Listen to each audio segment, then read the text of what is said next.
Thirteen Petalled Rose, a classic discourse on the essence of Jewish existence and belief from the prophetic layer.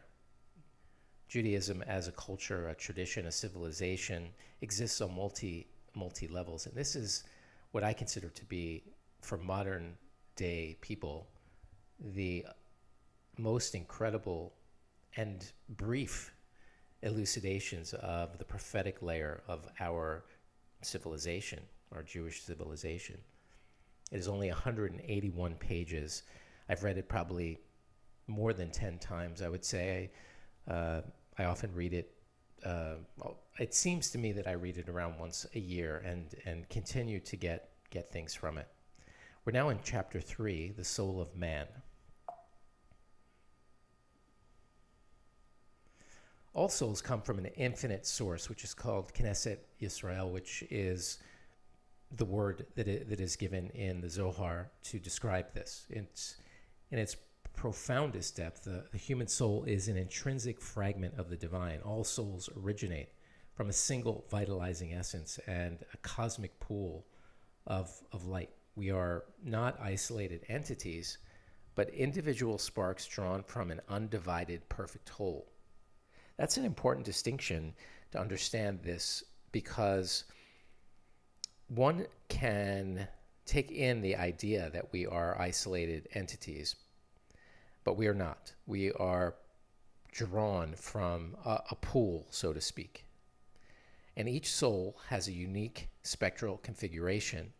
And the analogy here of the prism is accurate, except that the prism is coming through, the light is coming through the 10 Sefirot, which we spoke about, which can be seen as divine forces. It can be seen as though you could consider it in a very metaphoric, analogic way, that the light is coming from this source, passing through the 10 Sefirot, and taking up aspects of that of the aspects of the 10 Sefirot.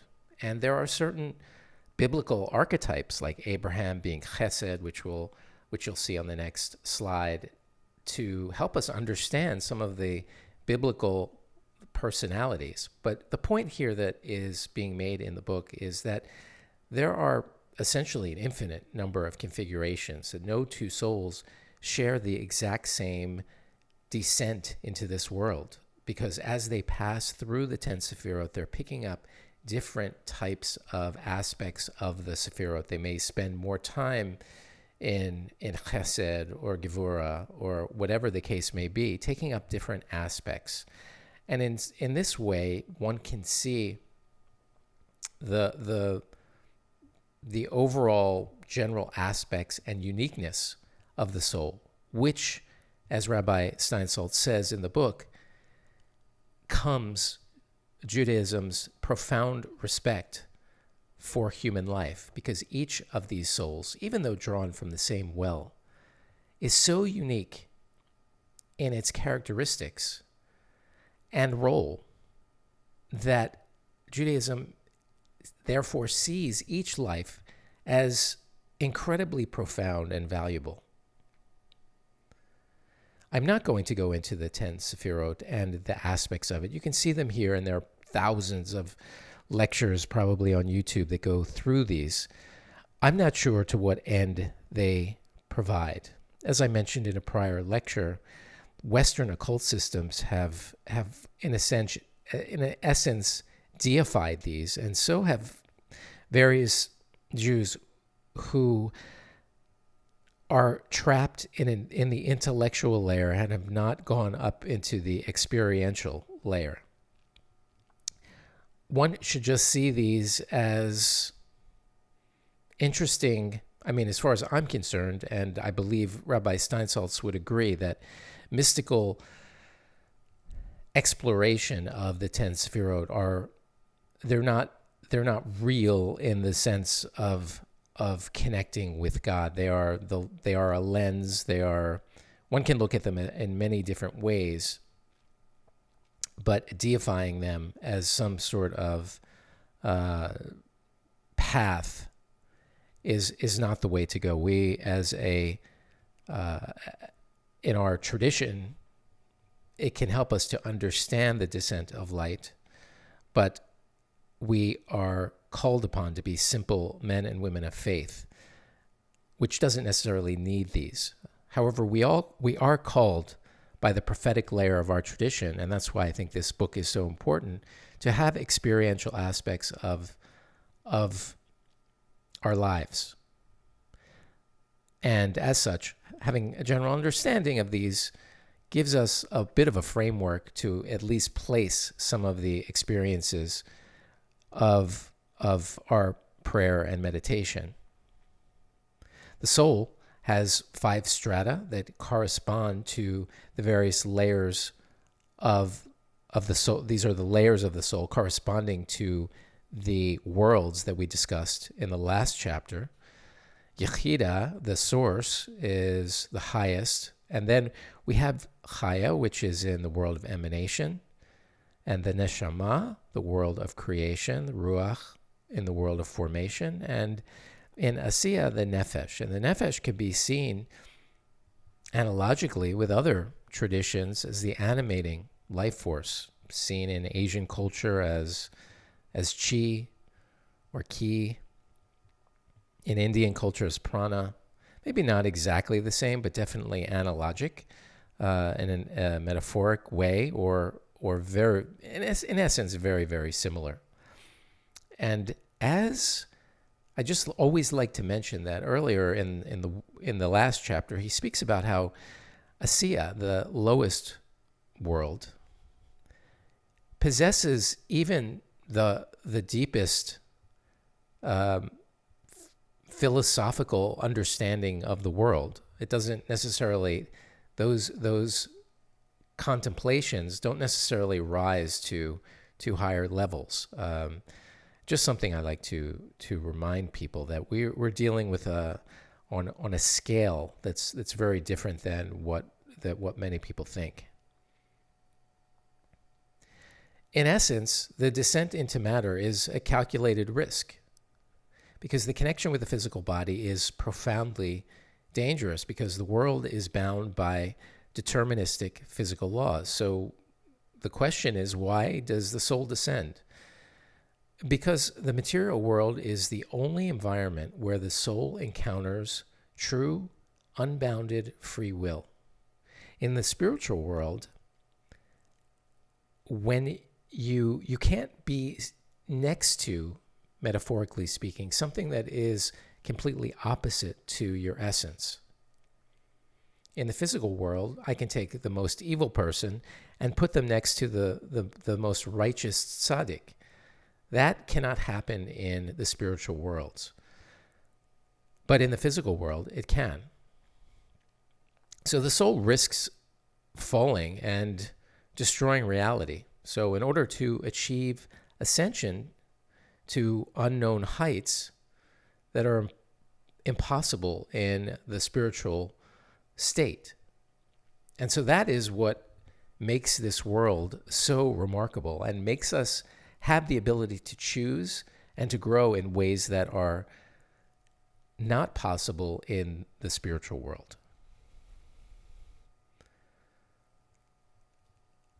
One way to think about this, and it is so different than other cultures, and generally speaking, this sort of modern spiritual understanding found in the New Age movement, that the soul is sort of caged in a physical body and yearns to escape, and therefore these cultures often are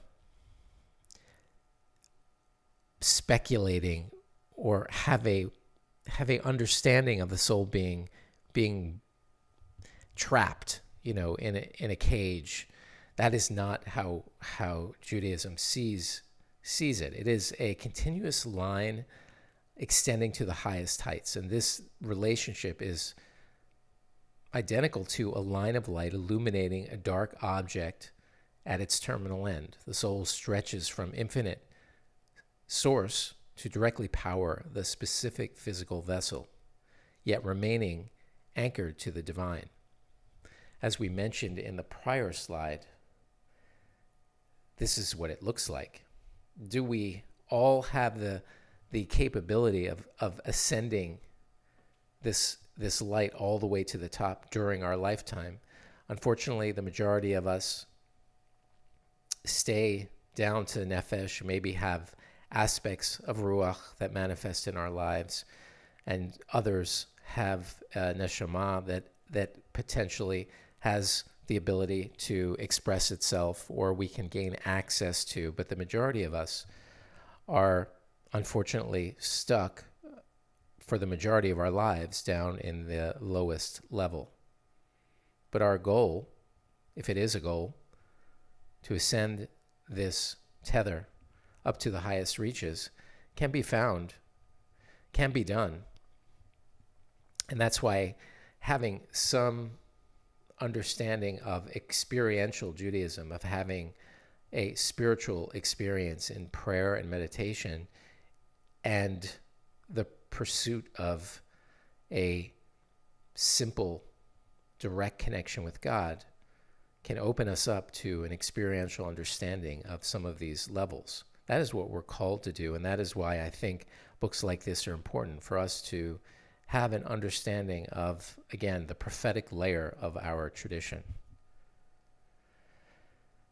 So we have an immaterial soul, a vital force, light, that's connected to this physical body that then creates our unique human self. So the self is neither purely body nor purely soul. It's a unique, dynamic merging of the two. The soul provides the force, while the body produces the restrictive channels of perception, creating a totally new form of being capable of moving beyond given limits. As much as we connect with that immaterial soul, that vital force, that light, and hopefully ascend, that is the potential that is residing, but not as though the immaterial soul is bound, but is still connected. And the analogy given is a rider on a steed. The body is the vessel through which the soul feels, thinks, and acts. It's the filter that we come in with. And together, they achieve what neither could alone, because we descend into this place of paradox, which I mentioned one of those paradoxes before, which is where we can stand and observe some of the depths and the heights of the world, the most holy and the most depraved. And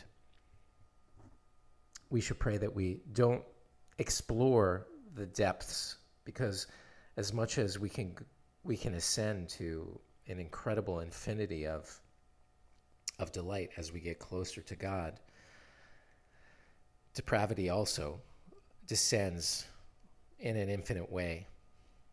And we can be exposed to that in this world. And there is a tendency for some people, to want to have an understanding of depravity, an understanding of evil. And I would remind you that while that is possible in this world, again, we are called to be simple men of faith, and we pray to God that we don't get ourselves, even in an intellectual way, with a fascination and understanding of evil. Our goal is to ascend and get close to God, and again, be a simple man of faith. So the divine spark, the rider, this immaterial consciousness, we try to master and guide the body, and the rider can travel infinitely farther than it ever could on foot in the abstract realms. We've explained that, hopefully, well. We have this mission of correction, while in reality, the conjoined self has a simultaneous dual fashion. It's perfecting the outer world. We're trying to unite the hidden, distorted divine elements trapped in physical matter. We see sparks of the divine throughout the world, and we are called to elevate them. We do that through, again, focusing on that simple mission of helping those around us and being good people, not in the sense of goody two shoes, but in a well, a simple way. We understand that people need help, that we can generally see what needs to be done in this world. And also raising the inner self. In the act of repairing the external world, the soul naturally elevates its own spiritual state. We can feel this when we help someone, when we perform an act of charity. We can experience this converting matter into a vehicle for glory, the use of money as an example, or the spending of time and bodily energy to raise up certain aspects of the world. This is why we're here.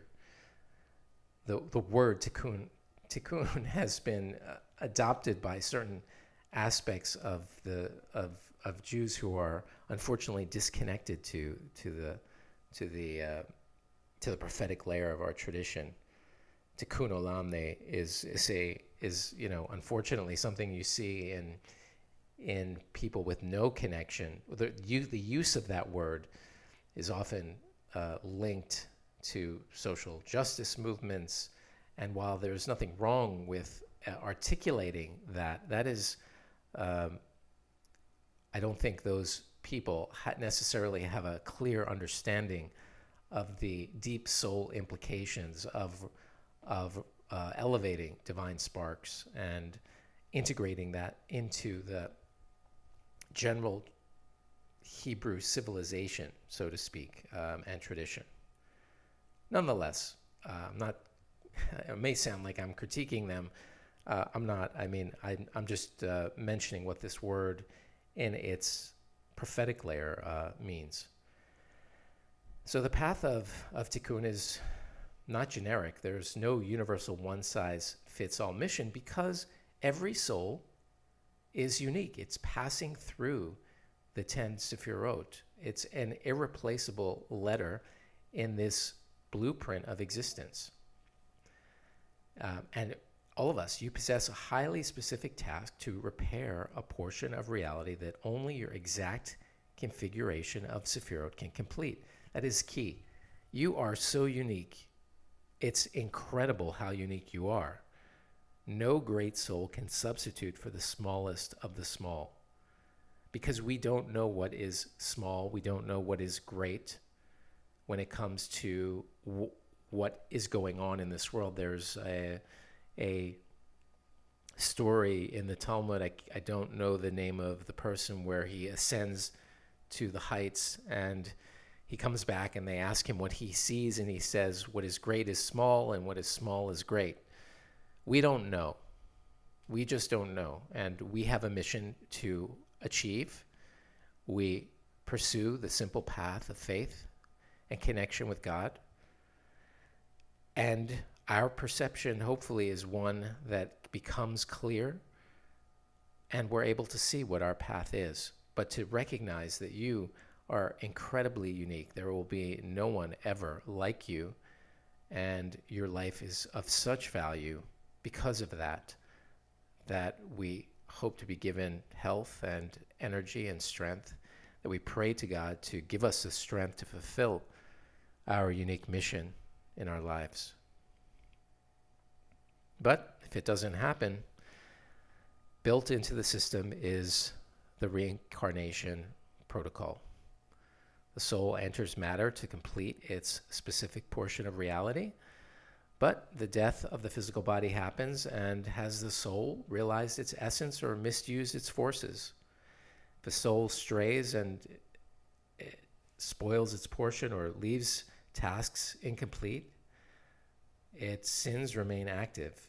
And we shouldn't think of it in the Christian sense of sins, so to speak, but that there is a lack of completion of the soul, and sometimes damage to the soul from being part of this world. Not all of those layers are damaged, but nonetheless, there are certain aspects of the soul that can be damaged.